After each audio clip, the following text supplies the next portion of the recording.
तुमचा जर सल्ला कोणी विचारला की करिअर आधी की बाळ आधी, तर काय सांगाल? हा खूप खुशबू अवघड प्रश्न आहे. कारण करिअरिस्ट मुलींना वाटेल मॅडमला काय लागतंय, बाळ होऊ द्यायचं म्हणतायत नुसतं, आम्हाला करिअर महत्त्वाचं आहे. परंतु मी म्हणेल आधी बाळ बरं. आणि मग करिअर. कारण की बाळ होण्याचं एक स्पेसिफिक एजच आहे.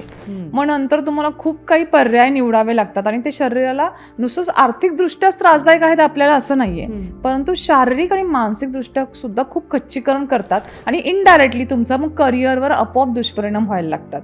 जेव्हा एक फॅमिली इनकम्प्लीट फॅमिली कम्प्लीट होते तेव्हा तुम्हाला एक सॅटिस्फॅक्शन मिळतं. सॅटिस्फॅक्शन नंतर तुमचं करिअर आपोआप झळकायला लागतं.